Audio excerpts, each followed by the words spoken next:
did some stretching led by myself. I'm trying this year to be more flexible and probably, hopefully, be able to do splits. And it was so fun to do so. And I've been feeling the inclination to practice things that used to make me feel joyful, creative outlets. So I've been singing more. I have been trying to sing, and I've been trying to write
intrusive thoughts, but it has gone way better because I added meditation into my life. I introduced it and read into and try to understand my thoughts. Yet still, I just grew up as an anxious child because I felt like I wanted safety in my life, and on some level. And I've been noticing, like every day you start to notice things, and I was aware of my habits of fidgeting, but my fidgeting is usually harmful. And by noticing it, I try to prevent it and try to bring myself back to my body as much as possible. And I've been really enjoying, if you're into music, Tate McRae's songs. And she has this song called Rubber Band. And I just feel like it speaks to a part of me that I do see going in my mind daily, but I try to bring calmness to it. And she was mentioning how she has a rubber band on her wrist, and it just makes me feel like connected, because I do feel sometimes we get stuck, or we just cannot shake things out of our head, and we try to come back to our body. And sometimes it's the same with our life when we're living in a kind of environment that generate anxiety, and it seems like it's really hard to deal with it because we dissociate from our bodies. But once we're back, once everything snaps and things get worse, like when the rubber band touch your wrist, you come back to your body and you wish for a different thing. You wish that you could at least do something about it and calm it, change it. And I feel like it's really beautiful for me. I'm trying to actually sing it every now and then because it did touch me deeply. And I think there are so many songs about these topics. It's not. I really do appreciate these topics because I can relate to them. Yeah. So this year as well, what happened is my nails did grow, and they actually broke recently. I was so happy having them for a couple months, super long, because it never really happened for me that I got my nails strong like this. But they broke eventually. I'm just grateful that I got to experience something like that. I wanted to try nail polishes on it, but I couldn't. I just tried only one color. But technically, I didn't try it when I wanted really to have it on, because I've already broke these two, and yesterday I did cut this one more because I noticed it wasn't really healed after it got broke. Yes, if they would ever grow, I would consider buying nail polish, probably. I don't know. I don't think so, but maybe.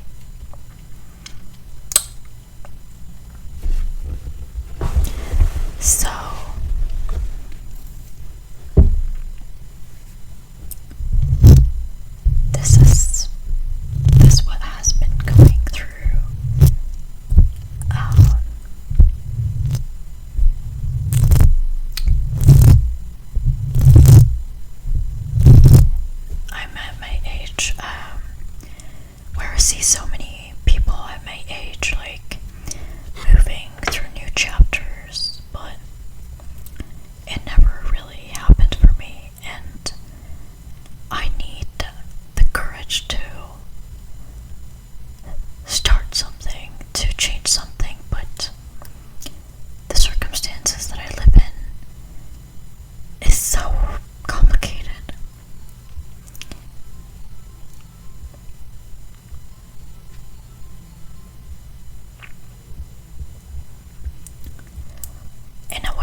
just see that we're human beings here, that we're trying to understand this world, and we can absolutely know this just witnessing a baby being born, you know.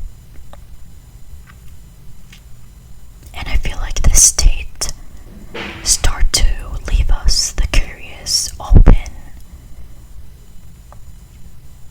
hungry, striving to see this beautiful earth, learn about it.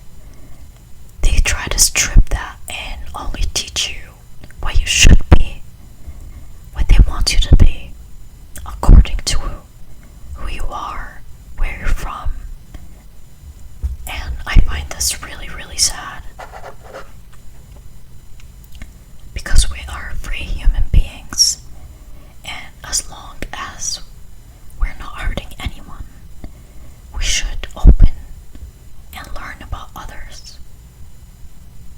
Learn about this earth. No more. Be connected.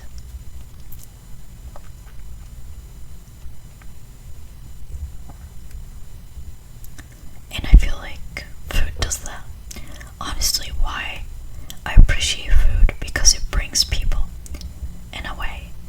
Music do this, all the creative expressions does do that. Knowledge is good as well. Like, you can see that inherently we want this, but rules comes in and make it difficult. And I'm not trying to not appreciate traditions and things like that, but not to the extent that we separate ourselves from other human beings, you know? That's just my opinion, guys. And we're here to be basically just like to be beautiful, to be loving, and to know how to stand up for truth, you know? Be discerning, to have an awake soul. Not even our mind will never be awake. Our mind is a thinker, and we appreciate it. Our heart is a lover, and it cannot be broken. I just read this recently, and I just want to share it because I find it so, so, so beautiful. I hope that I saved it on my phone. Let's see. If you're lucky, you will get to hear it. Okay, I found it.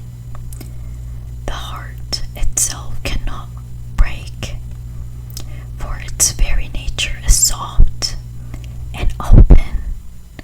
What breaks open when we see things as they are is the protective shell of ego identity we have built around ourselves in order to avoid pain. When the heart breaks out of this shell, we feel quite raw and vulnerable. Yet that is also the beginning of feeling real compassion for ourselves and others. Ordinary Magic by John Welwood. I do feel like this is real. So we get insights from, those physical signs that we feel in the body, but they're more than only physical. But the soul itself is free, and it's usually our guide to the light. It's like even plants learn from the darkness, then seek out the light from the sun to grow. And we can actually see plants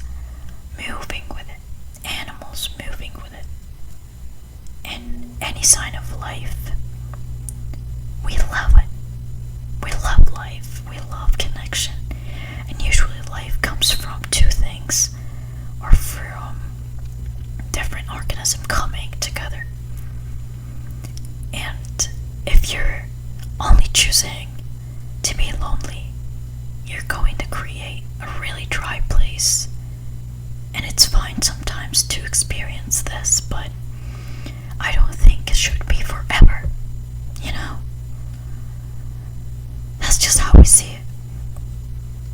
And I always wish one day that the world can be one unit, where countries are together and wanting the best for each other. That the concept of country is not really to separate, but to celebrate history of creation. That's what I do wish for the world, honestly. And yeah, if we could add more creativity to life, I think we would really be different. Because mostly it's an achievement mindset that we want, that we're serving. You know, it's not about the joy and feeling the time. It's about passing and disconnecting. It's about, it's not for all of us, but from the pain we've experienced, it feels like we do have this inclination to dissociate, to break out of time. But in reality, we don't really break out of time. We are everything, and we're together, and we just feel ourselves going through this experience more than feeling the fear or just continuously focusing on one way of being. And I understand that we have anxieties, we have to feel them, but it is not everything.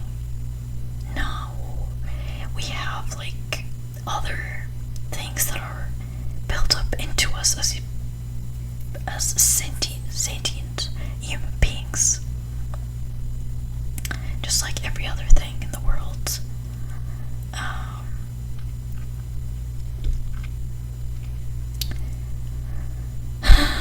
Just frustrated. Just kidding.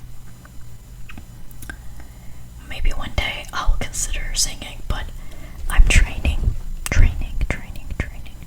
I love to be all creative in my room, and something I like to do is pretending that I am singing and performing, doing some crazy dances that are probably cringy for others, but in the moment I'm just feeling it and expressing my feeling, and it helps me tons. A lot.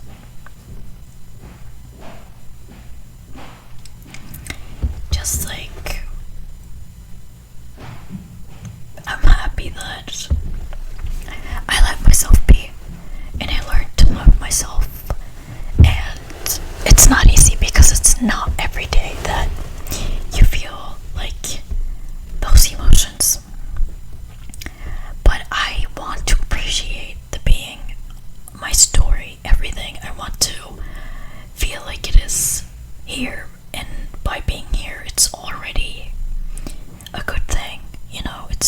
It's giving things that I don't probably know and I'm not aware of, because my mind has limitations of the possibilities of what I can give and how this could change something.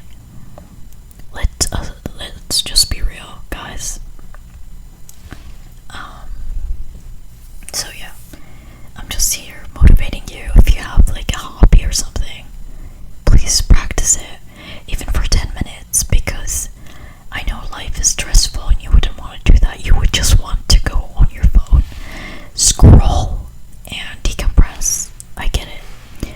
But if you can give 10 minutes to what you love, 10 minutes for your scrolls, I think that's fair too for yourself. But who am I to talk about these things?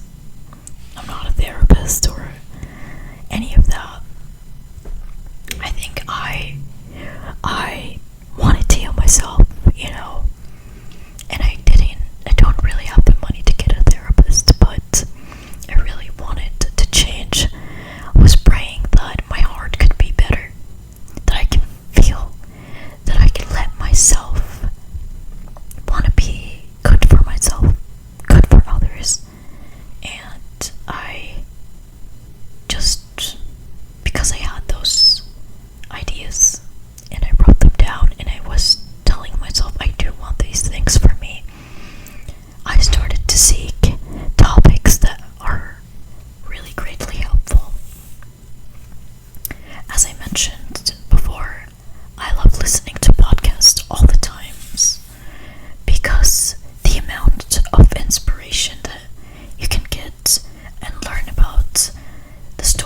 others is incredibly motivating. Not even motivating, it just gives you a vaster perspective. It's more than what you know, and you start to appreciate everyone in a way. I know it's weird, but that's what I feel, basically. I've always watched YouTube, and I've wanted to one day make my own YouTube, but I never know. I never actually know what I wanted to put out there. Never had any idea, and still till this moment, I have no idea of what I want to do. I have my own complicated life that makes it hard for me to know things, what I want, and I'm not blaming everything, but that's really the reality. And even though it is my reality, I will try to still, make my dreams come true in any ways that I could. I know social media is not the best to be, like, people don't like how their privacy is limited. People want to know more about them and blah blah blah. I get it. Believe me, I have so much fear, and it's just something, that I notice in me, and I think all human beings have different kinds of triggers that can activate their fear. But YouTube felt to me, and any kind of like putting yourself out there felt like it's raw and beautiful kind of way of existing and presenting. I love kind of the performative, creative, random stuff. Like, I do love these things, and usually I myself watch these things, so I don't judge much because I watched so many videos on YouTube. I don't know if it's positive, but I love to write, but I feel like I need more competence. Like, I'm not really great at it, but I do love sometimes expressing things that I cannot put out there, and I don't think it's easily understood. So I try to write it, but my writing is not my favorite. I just started writing last year, and I tried writing for a couple of months, like more than a couple, and I stopped naturally. I felt like it wasn't my thing. Then I wanted to start writing again, but I always stop. But I'm definitely going to be writing when I'm inspired. Probably any emotion. I just want to use it for writing and connecting with others, because sometimes trying to have it, to explain it in a conversation is like not easy. But when you put it in a paper, totally and completely, you feel like you're hurt more, probably. I'm not sure. But I do love to ruminate about feelings that I have and just put it out there. By the way, it's really